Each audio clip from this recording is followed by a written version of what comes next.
Ndugu yangu mpendwa, tazama tena kwa muda huu au siku hii njema, Mungu amenikutanisha pamoja na mtumishi wa Mungu au chaneli pendwa Kabengo TV. Mungu akiwa na makusudi ya kulipenyeza neno lake hadi kukufikia wewe unayenitazama kwa muda huu na wewe unayenisikia, kwa sababu Mungu bado anakupenda. Kwa majina yangu naitwa Martin Paskari, ni mwinjilisti, natokea katika kanisa zuri la Tanzania Assemblies of God TAG.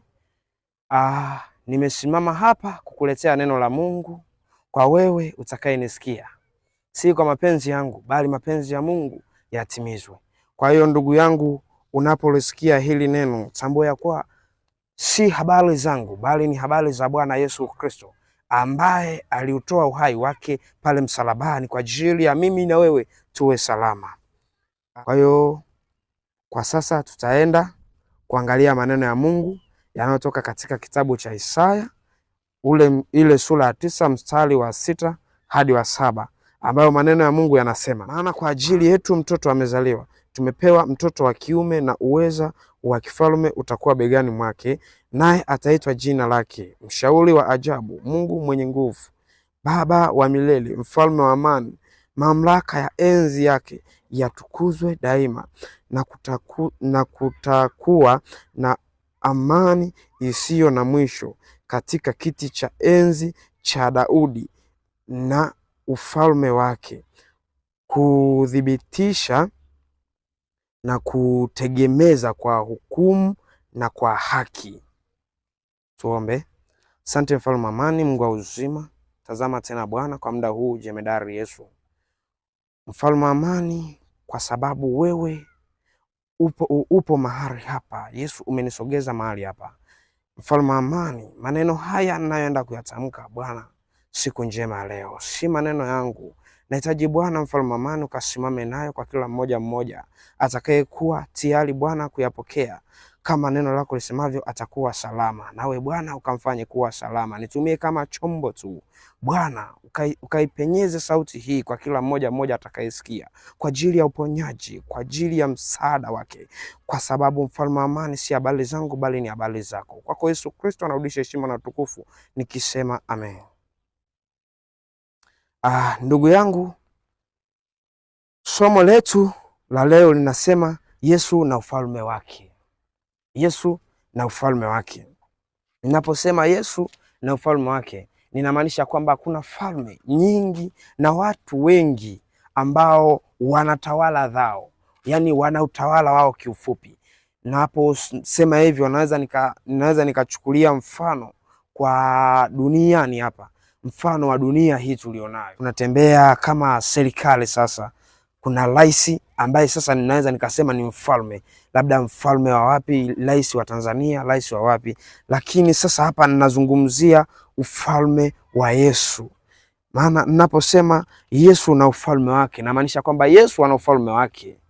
Huo ufalme wa Yesu unapatikana wapi? Ufalme wa Yesu unapatikana mbinguni kwa Baba Mungu muumba wa mbingu na nchi. Kwa hiyo ndugu yangu, wewe unayesikia sasa au unayetazama, tambua ya kwamba tunaye Yesu Kristo ambaye sasa ni mfalme wa kila mmoja au ni mfalme wa kila mwanadamu atakayemwamini. Yaani ukimwamini Yesu Kristo tayari anahesabika kuwa yeye ni mfalme wako. Kwa hiyo ndio tunayoenda kuzungumzia, kwa sababu tunasoma maandiko katika kile kitabu cha Mathayo. Ukisoma Mathayo 28 na ule mstari wa 18, Biblia inasema Yesu akaja kwao akasema nao akawaambia, nimepewa mamlaka yote mbinguni na duniani. Kwa hiyo tunaona kwamba Yesu Kristo amepewa mamlaka mbinguni na duniani. Kwa hiyo tunaona kuwa mwanadamu hana ufalme hapa duniani. Hata kama ukiwa na fedha, ukiwa na mali, ukiwa na pesa, ukiongoza, ukiwa na magari na majumba, lakini tambua ya kwamba wewe hauna ufalme hapa duniani. Kikubwa tu mfalme, yani hapa duniani tumewekwa ili tuishi, tumewekwa sawa ili tuvitawale vitu vilivyo hapa duniani, lakini sio kama mwanzo ambapo Mungu alimuumba mwanadamu akamweka katika ile bustani ya Edeni, akamwambia atawala vyote vilivyo humu, akiwa anamaanisha kwamba atawale ndege, atawale wanyama polini, atawale samaki wa majini, akiwa na maana ya kwamba atawale vyote, hata ardhi, hata mimea, vyote avitawale. Mungu alikuwa na maana hiyo, lakini mwanadamu basi ndipo akatenda dhambi. Mwanadamu alipotenda dhambi ndipo sasa ule ufalme ukatoka mikononi mwake. Tunaona sasa wanadamu wanaanza kuteseka, ndio tunaona mwanadamu anaanza kufa, maana Mungu alisema utakapokula tunda la mti huu ambao nimekuzuilia usile, hakika utakufa. Kwa hiyo mwanadamu alipokula lile tunda, basi tunaona ya kwamba Mungu sasa akachukia, basi ndipo mwanadamu akaanza kufa. Mwanadamu basi maisha yake yakawa ya mateso. Mwanadamu akatolewa pale sehemu ya umiliki, sehemu ya utawala, yani ambapo hata leo sasa tupo na sisi tunaishi. Sasa hayo maisha ambayo tupo tunayaishi sasa hayakuwa makusudi ya Mungu hapo mwanzo, yalikuwa ni makusudi ya Mungu ya kwamba mwanadamu yeyote aishi na maisha ya amani, maisha ya furaha, maisha mazuri. Ikiwa tunasoma hapa anasema ufalme wa Yesu una amani, una furaha na haki pia. Kwa hiyo Mungu alitamani mwanadamu aishi kwa haki, aishi kwa amani, aishi kwa furaha, aishi kwa upendo. Ndio maana sasa Mungu akamtengenezea sehemu ya utawala na falme zake, akaweka vitu vingi sana, akiwa na maana ya kwamba alipamba pale, maana pale bustanini mwa Eden palipambwa na vitu vizuri vingi sana, nikiwa na maana ya kwamba palipambwa na mimea, palipambwa na ndege, palipambwa na wanyama wa kila aina, kwa sababu ya kutawala mwanadamu, kwa sababu Mungu pale sasa alikuwa ni mfalme wa pale. Sasa ndipo mwanadamu sasa akamchukiza Mungu. Kwa hiyo mwanadamu alipomchukiza Mungu, Mungu akaamua sasa kumtupilia mbali huyu mwanadamu, ambaye sasa ndio mimi na wewe, ambaye wewe unanitazama, ambaye wewe unanisikia. Kwa hiyo sasa Mungu alipomtupilia mbali mwanadamu, akamweka hapa duniani, mwanadamu akamwona, Mungu akamwona mwanadamu anateseka, anapitia shida, changamoto nyingi. Basi Mungu akaamua jambo moja, ndipo akamtuma Yesu Kristo, ambapo mara ya kwanza nimeanza nikikwambia ya kwamba nikuletea habari za Yesu Kristo aliyekufa msalabani kwa ajili ya mimi na wewe. Kwa hiyo ninaposema kwamba alikufa msalabani, nikiwa na maana ya kwamba alikufa msalabani, yani alitoa uhai wake kwa mimi na wewe, kwa sababu mwanadamu alitenda dhambi. Maana tukisoma katika ile Walumi sura ya 3 na ule mstari wa 23 anasema ya kwamba kwa sababu wote wametenda dhambi na kupungukiwa na utukufu wa Mungu. Kwa hiyo tunaona kwamba mwanadamu ametenda dhambi, amepungukiwa na utukufu wa Mungu. Kwa hiyo toka hapo sasa mwanadamu alipotenda dhambi, Mungu akachukia. Hata tukisoma pale Walumi 6 ule mstari wa 23 pia anasema kwamba kwa sababu mshahara wa dhambi ni mauti, bali karama ya Mungu ni uzima wa milele. Kwa hiyo tunaona ya kwamba mwanadamu alipotenda dhambi toka pale mwanzo bustanini mwa Eden, akala tunda ambalo alikuwa amezuiliwa asichume hata tunda moja katika ule mti. Maana kulikuwa na miti miwili hapo, ambao mti wa kwanza ulikuwa mti wa ujuzi wa mema na mabaya, na mti wa pili mti wa uzima wa milele. Basi mwanadamu akachuma ule mti wa ujuzi wa mema na mabaya akala. Sasa Mungu akachukia, ndipo mwanadamu akamwambia hakika utakufa. Basi mwanadamu akahesabiwa kuwa maisha yake yatakuwa na mwisho. Kwa hiyo tunaona kwamba pia dunia ina mfalme wake, naye ni Shetani. Kwa hiyo tunaona kuwa mfalme wa dunia hii ambapo sisi tupo, mfalme wa dunia hii ni Ibilisi. Utake usitake, tambua ya kuwa mfalme wa dunia hii ni Ibilisi. Kwa nini nasema Ibilisi? Kwa sababu Biblia inathibitisha ya kuwa mfalme wa dunia hii ni Ibilisi. Tukisoma maandiko katika kile kitabu cha Wakorinto wa pili ile sura ya 4 na ule mstari wa 4 anasema 4 inasema, ndio, ambao ndani yao Mungu wa dunia hii ameupofisha fikra zetu wasioamini. Anasema ambao ndani yao Mungu wa dunia amepofusha fikra zao wasioamini, isiwazukie nuru ya Injili ya utukufu wake, nuru ya injili ya utukufu wake, Kristo aliye sura yake Mungu. Kristo, Yesu Kristo aliye sura yake Mungu. Kwa maana hatujihubiri wenyewe, hatujihubiri wenyewe, bali Kristo Yesu ya kuwa ni Bwana, Haleluya. Kwa hiyo tunaona ya kuwa Wakorintho wa pili ile sura ya 4 mstari wa 4 hadi wa 8, lakini msomaji ametusomea mstari mmoja ambao ni mstari wa 4. Anasema kwamba Mungu wa dunia hii amepofusha fikra zao, ambao ndani yao sasa tunaona kuwa mwanadamu sasa alipofushwa na Ibilisi. Kwa hiyo Ibilisi alimdanganya mwanadamu basi ndipo akawa ametenda dhambi. Alipotenda dhambi huyu mwanadamu sasa, basi maandiko matakatifu sasa ndipo yakawa yanazidi kutuonya, ambayo sasa maandiko tunaona nasema kwamba wanadamu walidanganywa na Ibilisi, ya kuwa Ibilisi kwa sababu ni mungu wa dunia hii. Sasa mwanadamu ndio unaona mwanadamu anatenda dhambi, mwanadamu anazini, mwanadamu anasema uongo, mwanadamu yani amekuwa sio wa haki kabisa, kama maandiko ambayo yanatoka katika kile kitabu cha Ufunuo wa Yohana ambayo yanazungumzia dhambi ambazo mwanadamu anazitenda, ambayo yanasema bali waoga.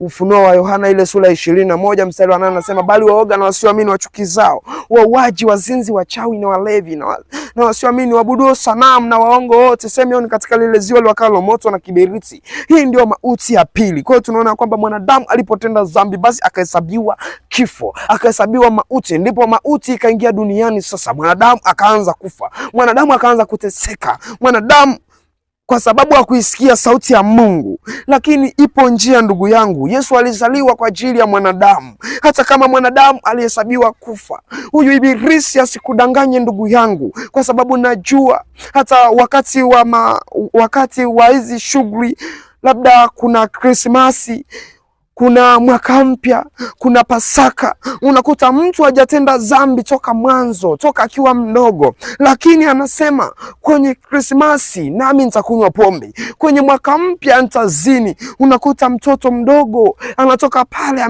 anatoka pale kwenye sherehe, ameshaugua tayari, anazinaa, ana ukimwi, mtoto mdogo tu, kwa sababu shetani amepofusha fikra zake. Unakuta mwanadamu mwingine anapendwa na wazazi wake, lakini yeye haoni thamani ya kupendwa. Unakuta mwanadamu mwingine, unakuta ni mtoto, ni binti mdogo sana, anapoteza ni vitu vya msingi, haki zake za msingi, kwa sababu ya dhambi, kwa sababu ya kutokumsikiliza mzazi, kwa sababu ya kutokuisikia sauti ya Mungu anapomuonya. Unakuta mtu mwingine, yani unapofikia wakati ule au unapofikia sehemu unamwambia au unamletea maneno ya Mungu, anakuona si chochote, anakuona wewe ni wahovyo kabisa, kwa sababu umemletea maneno ya Mungu. Inasikitisha sana ndugu yangu, lakini huyu shetani hana mamlaka, kwa sababu yupo mfalme ambaye sasa yeye anahitaji tumuite, kwa sababu anasema niite nami nitakuitikia, nitakuonesha mambo magumu usiyoyaweza. Lakini ndugu yangu, ukijifanya kuwa wewe unaweza kila jambo, nataka nikwambie hautafika sehemu yoyote, na sehemu yako itaishia, yani utakuwa wewe ni mtu wa kuishia jehanamu, kwa sababu ukisema kwamba mimi naweza, wakikwambia achana na dhambi, ndugu yangu, hiki si kizuri, ukasema kwamba mimi najua, wakakwambia kwamba twende kanisani, ukasema kwamba kwani kuna maana gani ya kwenda kanisani? Hata hapa nyumbani naweza nikasali. Ndugu yangu, umepotea, kwa sababu mtu asiyetaka kujifunza huyo amepotea kabisa, kwa sababu mtu asiyetaka kuyasikia maneno ya Mungu huyo amepotea. Mtu wa kusema kwamba mimi ni mjuaji, sitaki chochote, huyo amepotea. Lakini wewe ukisema kwamba kuanzia muda huu nitaisikia sauti ya Mungu, wewe utakuwa salama, kwa sababu Mungu anampenda mtu aliye mnyenyekevu, aliye mtiifu, kwa sababu dunia ina Mungu wake. Mambo ya dunia asikudanganye ndugu yangu, mambo ya dunia asikudanganye, asikuchukulie muda kabisa, dhambi asikuchukulie muda kabisa, uongo asikuchukulie muda, kwa sababu naona sasa hivi vijana wengi wanapotea kwa sababu tu ya kupenda, sababu ya kupenda tamaa. Wamemwacha Mungu, wanapenda tamaa. Inasikitisha sana, maana tunaona vijana wengi wamezama kwenye uzinzi. wamezama kwenye ulevi. Wengine wanaiga tu kwa sababu wameona mtu anafanya. Wengine wanaiga kwa sababu wameona fulani anafanya, wanajikuta wanapotea. Unakuta kijana mdogo yani badala ya kutafuta fedha akapambana akatafuta fedha, akamtafuta Mungu ili baadaye ajapate jinsi gani ya mwenyewe kuendesha maisha yake.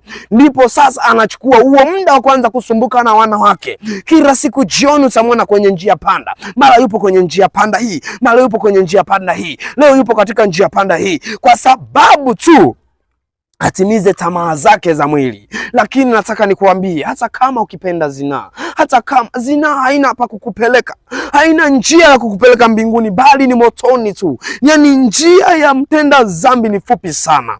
Njia ya mtenda dhambi ni fupi sana, kwa sababu mwanadamu unapotenda dhambi, tambua ya kwamba siku zako za kuishi zinahesabika. Lakini mwanadamu unapompenda Mungu, siku zako ndo zinazidi kuwa nyingi, siku zako ndo zinazidi yani unazidi kunawiri katika huyu Yesu Kristo aliye sura ya Mungu kama Biblia inavyosema. Ndugu yangu wewe unanitazama, tambua ya kuwa dunia hii ina mungu wake ambaye ni Ibilisi, ambaye Biblia inasema kwamba wanadamu watendao dhambi, Biblia inasema tazama, ambao hao mungu wa dunia hii amepofusha fikra zao, ambaye ni Shetani, wasione nuru ya Injili, kwa sababu hatujihubiri sisi, bali tunamhubiri Yesu Kristo, bali tunamtangaza Yesu Kristo ya kuwa ufalme wake ni mkuu sana, na kuwa yeye anaweza kukusaidia ndugu yangu, anaweza kukusaidia mama yangu. Lakini unapojiona ya kuwa wewe ni bora zaidi, ndugu yangu, umepotea. Hakuna mtu aliye bora isipokuwa Yesu Kristo, mwana wa Mungu. Ndugu yangu, siku moja nikakutana na kijana mmoja ananiambia ya kwamba ndugu yangu, unaweza ukanithibitishia kuwa Mungu alizaa?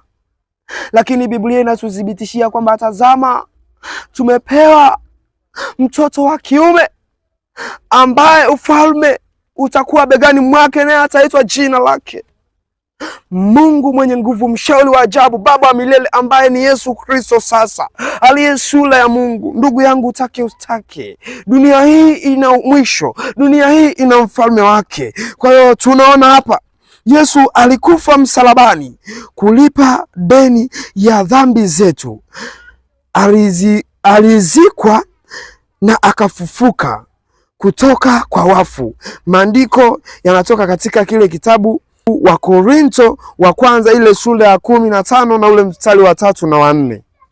Somaji. Wa Korinto wa kwanza sura ya 15 fungu la 3 na la 4 nasema, ndio, kwa maana naliwatolea ninyi hapo mwanzo yale niliyopokea mimi mwenyewe, ndio, kuwa Kristo alikufa kwa ajili ya dhambi zetu, maana kama yasemavyo maandiko, na ya kuwa alizikwa, na ya kuwa alifufuka siku ya tatu, kama yanenavyo maandiko. Amen. Kwa hiyo ndugu yangu mpendwa, tunazidi kushuhudia kuwa Yesu Kristo alikufa msalabani kwa ajili ya mimi na wewe tuwe huru, ya mimi na wewe tuwe salama, ya mimi na wewe tupate uzima. Kwa hiyo ndipo Yesu akawa amekufa msalabani sasa, akiwa anamaanisha kwamba dunia hii ina mfalme wake. Hata kama uwe na fedha, uwe na mali, tambua kuna tabu zitakufuata, shida zitakufuata, mateso yatakufuata. Hata kama ukisema ya kwamba mimi nina fedha, mimi nina majumba, mimi nina magari, tambua ya mateso tu lazima ya kufuate. Hauwezi kuishi maisha ambayo hautapata shida. Nataka nikuambie, mwenye haki au mtu aliyemwamini Yesu Kristo, aliyemwamini Mungu, ndiye anajaribiwa sana. Lakini unapomwamini Mungu ukajikabidhi kwake kabisa, ukasema kuanzia muda huu mimi ni mwana wa Mungu, lazima chochote kisikusogelee. Hata kama mwanadamu alisema ya kuwa wewe ni chokola, hata kama mwanadamu alisema ya kuwa hauna maana, hauna thamani, lazima Mungu tu atakupandisha, kwa sababu Mungu bado ana makusudi na wewe, kwa sababu Mungu bado anakupenda tu. Tunaona hapa katika ile Yohana sura ya 3 na ule mstari wa 19, ambapo maneno ya Mungu yanazidi kuzungumza kwa msisitizo kabisa. Ndugu yangu mpendwa, akiwa anamaanisha ya kwamba Yesu alikufa msalabani, lakini wanadamu hawakumuelewa, wanadamu hawakumsikia, hawakuisikia sauti yake. Msomaji, unaweza kanisomea ile Yohana sura ya 3 na ule mstari wa 19 hadi wa 20. Neno la Bwana linasema, ndio, na hii ndiyo hukumu, na hii ndiyo hukumu, ya kuwa nuru imekuja ulimwenguni, ya kuwa nuru imekuja ulimwenguni, na watu wakapenda giza kuliko nuru, kwa maana matendo yao yalikuwa maovu. Matendo ya mwanadamu yalikuwa maovu. Fungu la 20. Ndio. Maana kila mtu atendaye mabaya, huichukia nuru, wala haji kwenye nuru, matendo yake yasije yakaonekana. Kwa hiyo ndugu yangu, sikia nikwambie kitu. Mwanadamu anatenda dhambi. Hata kama ukitenda dhambi leo ukasema kwamba sasa